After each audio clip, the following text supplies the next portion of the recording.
Oi gente, tudo bem com vocês? Boas-vindas ao Inconscientes Lunares, eu sou a Lua, uma das facetas desse canal. E hoje eu vim aqui para mais um Entre Mitos e Realidades, que é uma contação de história, uma conversa e reflexões a partir das histórias que este tarozinho aqui, Tarot of the Divine, apresenta.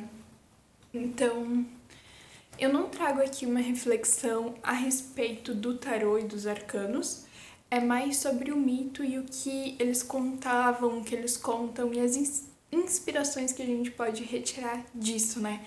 Pra nossa vida, pro nosso dia a dia e pra diversas questões aí. E na história de hoje, nós vamos conhecer um pouquinho mais Conhecer um pouquinho mais não, né? Conhecer ela. Porque é um mito que não é tão conhecido assim, eu acho. Eu, pelo menos, nunca tinha ouvido falar da princesa Parizade. Eu acho que é isso o nome dela. Vai estar escrito no título do vídeo, né?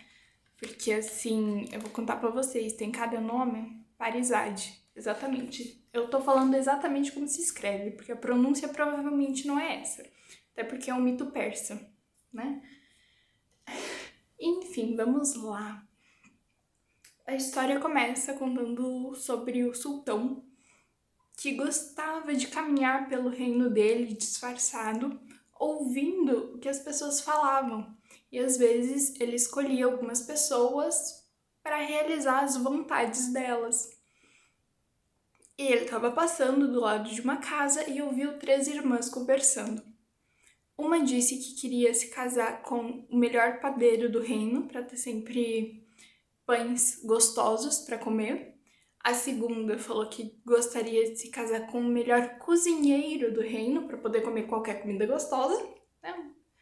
Um pouquinho mais esperta. E a mãe da parizade, no caso, a irmã mais nova, falou que gostaria de se casar com o sultão, porque ela daria filhos lindos a ele. Aí o sultão olhou aquilo, ficou interessado, foi para casa. No dia seguinte, mandou chamar as 3 irmãs e deu a cada uma delas o casamento que elas queriam, né? E daí o que aconteceu? As irmãs mais velhas ficaram com ciúme e com inveja da irmã mais nova, porque ela se casou com o sultão. Porque elas comentaram aquilo sem saber que ia se realizar, né? Aquela coisa, cuidado com o que você pede porque você pode receber. Já fica uma lição assim, ó, perdida no meio do mito. Enfim, depois de um tempo casada com o sultão, ela teve o primeiro bebê, um menininho. As irmãs invejosas pegaram, trocaram a criança por um filhote de cachorro, colocaram a criança num cesto num rio para ir embora. Só que o chefe dos jardineiros do palácio encontrou o bebê e pegou para criar. Ele não sabia que era filho do sultão. Aí o sultão ficou puto com a mulher, mas tá, né? Eles foram, uns meses depois ela engravidou de novo e nasceu o segundo menino, que novamente foi trocado por um filhote de cachorro. E a criança foi largada no rio e o mesmo chefe do jardim pegou para criar. Um tempo depois ela engravidou de novo e dessa vez ela deu à luz a uma menininha. E na manhã seguinte, quando eles acordaram, tinha um filhote de cachorro no berço de novo. E daí o rei ficou puto com a mulher e a menininha também tinha sido colocada no cesto, a mesma história dos irmãos. E o chefe dos jardineiros pegou pra criar. E o rei ficou puto com a mulher, mandou construir uma casinha, uma prisão, um negócio pra ela trancado, né? Então tinha uma portinha onde eles botavam comida e um negócio aberto onde as pessoas poderiam passar na frente daquele lugar e ou cuspir na cara da mulher que estava lá dentro, da esposa do sultão, ou falar coisas horríveis para ela. Era a punição por ela ter prometido dar filhos lindos pro sultão e na realidade ela ter dado filhote de cachorro pra ele. Né? Ninguém sabia das irmãs, ninguém desconfiava que as crianças tinham sido trocadas, elas só dormiam um bebê e amanheciam um cachorro. E passou-se muitos anos, o funcionário do palácio criou as crianças super bem, daí ele se aposentou, viveu muito tempo, construiu um lugar, né, um próprio palácio muito bonito para esses filhos continuarem vivendo a vida deles até que ele veio a falecer. E um dia, aleatoriamente, uma velhinha estava passando meio perdida, porque o palácio era um pouco mais afastado do reino, sabe? Tava passando perdida lá, aí a Parizade chamou a mulher para entrar para dar água para ela, né? Que ela tava cansada, tava com sede. Aí a velhinha olhou, seu palácio é muito lindo, mas te faltam 3 itens, faria muita diferença na tua casa. Deixaria assim perfeito. Eu voltei porque eu tô com a cola, porque eu não ia lembrar os itens de cabeça. Os 3 objetos seriam um pássaro falante, que atrai outros pássaros com sua voz. Uma árvore cantante, quando as folhas da árvore produzem canções. E a água dourada, que pode encher uma bacia e, tipo, ela enche a bacia constantemente e a bacia nunca transborda. Então, sempre que é necessário, ali a água se renova, então, tipo, nunca falta água. E também não desperdiçar a água. E daí a menina ficou com esse rolê na cabeça, que faltavam esses 3 itens pra casa dela. E começou a falar com os irmãos. Aí eles ficaram tipo, tá. O mais velho falou, eu vou lá. Vou pegar os 3 negocinhos pra você. E deu uma adaga pra ela. E ele falou, se esta adaga enferrujar, é porque aconteceu alguma coisa comigo, beleza? Aquelas não tinham celular pra mandar um negócio da mensagem de texto. E ele saiu. Chegando no pé da montanha, onde a velha falou que ficavam os itens, ele encontrou um senhor muito magro, muito acabado, com a barba por fazer, com as unhas compridas. Daí ele se ofereceu para aparar os pelos do velho. E como forma de agradecimento, o velho falou que ele perguntou o que estava fazendo lá, falou que foi pegar os itens. Aí ele falou para não dar atenção às vozes da montanha e não olhar para trás, porque senão ele ia virar pedra. Daí ele falou, beleza, tranquilo. E foi subindo a montanha. Só que o que acontece? Ele ficou cansado. Ele pensou, tipo, não tá valendo a pena meu esforço, entendeu? Que diferença vão fazer esses 3 itens na minha casa? Aí ele se virou pra voltar. No que ele se virou pedra. Aí uns dias se passaram e a Parizade viu que a adaga estava enferrujada. Aí o outro irmão deu para ela um colar de pérolas e falou, se acontecer alguma coisa com essas pérolas, se elas perderem o brilho, aconteceu alguma coisa comigo.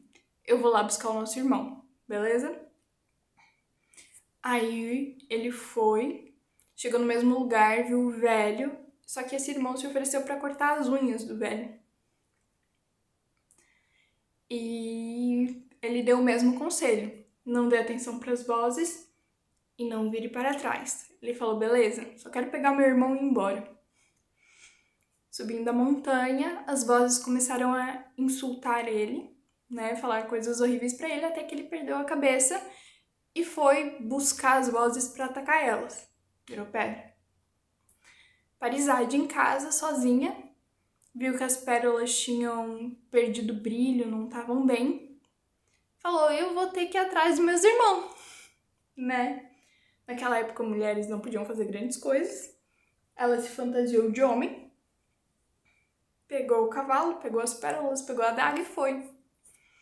Aí ela conseguiu encontrar o lugar e sentou para conversar com o velho. E Ele deu os mesmos conselhos pra ela. Eu acho que ela deu água pra ele. Mas ele deu os mesmos conselhos pra ela. Ela falou, não, tudo bem. Já tem um plano. Pegou 2 tufinhos de algodão, colocou nas orelhas. Já sabia que era só não virar pra trás. E foi subir a montanha. Até que ela passou por vários corpos de pedra, conseguiu encontrar o pássaro falante primeiro. Aí ela perguntou pra ele onde estava a árvore, ele falou. Perguntou onde é que estava a água, ele falou. Daí ela perguntou, tem um jeito de salvar e libertar os meus irmãos e as outras pessoas presas na montanha? O pássaro explicou o que fazer pra ela. E ela foi salvando todo mundo no meio do caminho. Daí eles conseguiram retornar, porque ela tinha reunido os 3 itens, então meio que tinha quebrado o rolê das vozes e de não voltar pra trás. Aí ela chegou em casa super feliz, com os irmãos e os itens dela, e foi-se um período de vida ali tranquilo. Até que um dia os irmãos estavam caçando e esbarraram com o sultão. E convidaram ele para um dia conhecer o palácio e os itens raros deles, né? A árvore, a água e o pássaro. E a Parizade ficou tipo, o que eu vou servir pro sultão? Né? Como é que se alimenta um sultão? Ela foi pedir pro pássaro. E o pássaro falou, você faz uma salada de pepino e coloca pérolas. Ela, tipo, pérolas? Aí o pássaro confia. Uma salada de pepino com pérolas, ó. Delícia. Ela foi e fez. O sultão chegou na casa deles e foi servido para ele essa salada de pepino com pérolas, para ele comer. Aí ele ficou tipo, você tá louca, guria? Pérola não é um negócio que se come assim, né? Não, acho que o estômago não digere isso. Aí o pássaro se meteu na conversa e falou, tá, você não acredita que pérola dá pra comer, mas você acreditou que seus filhos viraram cachorro da noite pro dia. Nisso você acreditou. Daí o sultão ficou em choque. E o pássaro falou, essas 3 crianças são os teus filhos. Daí o sultão ficou muito feliz e pegou os filhos para levar para o palácio e se resolveu com a esposa dele. Fez as pazes com ela, perdoou ela. E acabou a história. Aí o primeiro ponto é bem assim, né? Não era ele que tinha que ter perdoado. Porque a pobre da mulher ficou lá pelo menos uns 15, vamos por assim, 20 anos, levando cuspida na cara e sendo insultada. Quem é que tinha que pedir desculpa, né? Só acho. Indignada com essa parte. Mas enfim, é a história. E esse mito traz, né, reflexões importantes, principalmente na parte da montanha. Com quantas vezes a gente desiste de algum objetivo ou cansa de seguir em frente por algo que pode fazer diferença de verdade na nossa jornada, né? O primeiro irmão desistiu porque para ele não era importante para a irmã. Mas daí, né, se ele realmente não queria fazer aquilo, por que se ofereceu? Para que assumir uma carga, uma responsabilidade que você não quer lidar, que não é sua, que não é para ti? Entende? Pra quê? Então esse é um ponto pra gente refletir na nossa vida, né?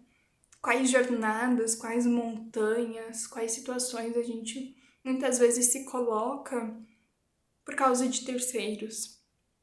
Mas pra gente não é aquilo. E o segundo, ele já cedeu as vozes. Então, muitas vezes a gente ouve vozes contrárias àquilo que é um real objetivo pra gente. Porque o segundo irmão não queria os itens. Ele queria o irmão mais velho dele de volta. E ele foi atrás disso. Mas ainda assim, as vozes externas tiveram mais força do que do que o objetivo dele, né? E daí vem a questão da gente refletir o quanto às vezes a gente se poda em objetivos, em sonhos, em achar que algo é grande demais pra gente, em achar que a gente não é bom o suficiente, não porque é algo nosso, mas é porque é algo que disseram pra gente, disseram da gente. Então, esse mito também traz muito essa reflexão a respeito do quanto as vozes, as pessoas à sua volta acabam determinando o seu valor e você acolhe isso, né? Porque pode falar e entrar para um ouvido e sair pelo outro. E você segue a sua caminhada.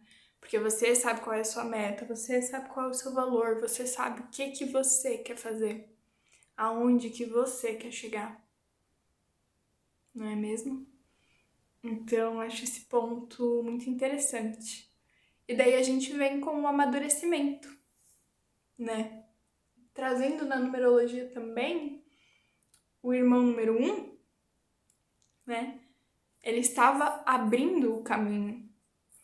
Não era uma meta individual dele. E ele não chegou no final.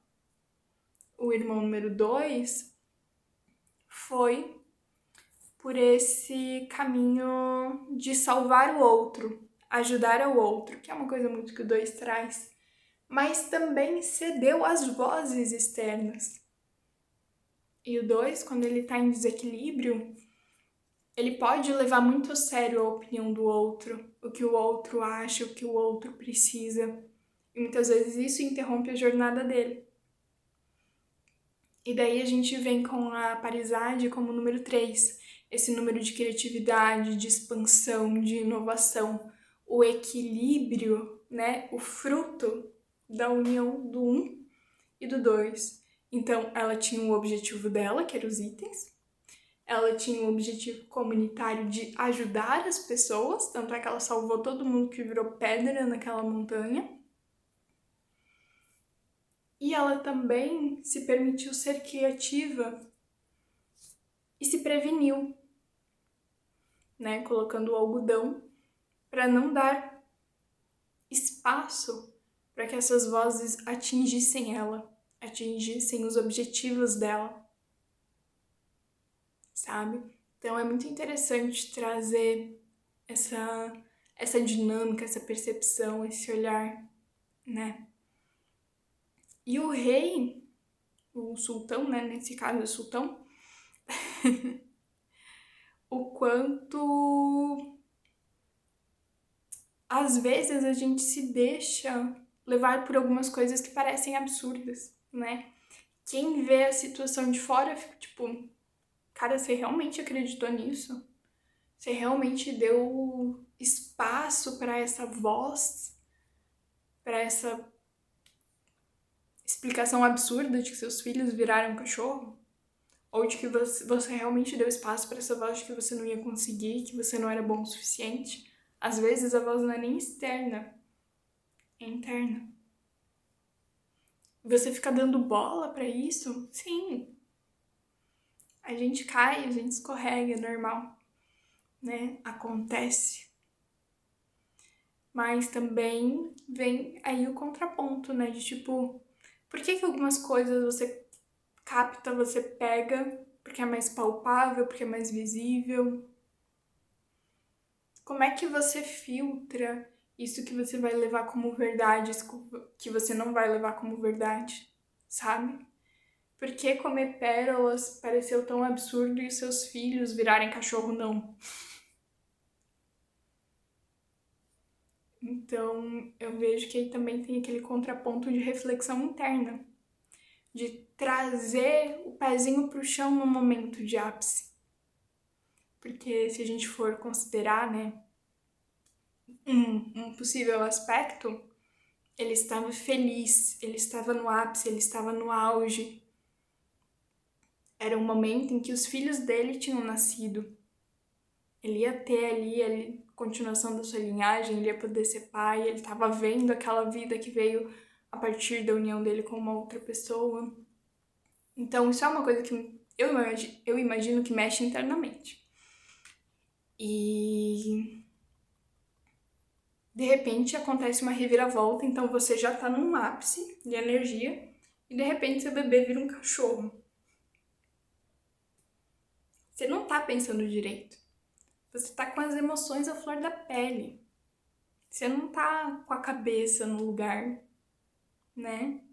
E já quando ele chegou para se alimentar, ele estava bem, ele estava tranquilo, ele estava estruturado. Então ele olhou aquilo e já de cara viu que era um absurdo, porque ele estava concentrado, né? Ele estava com os pés no chão.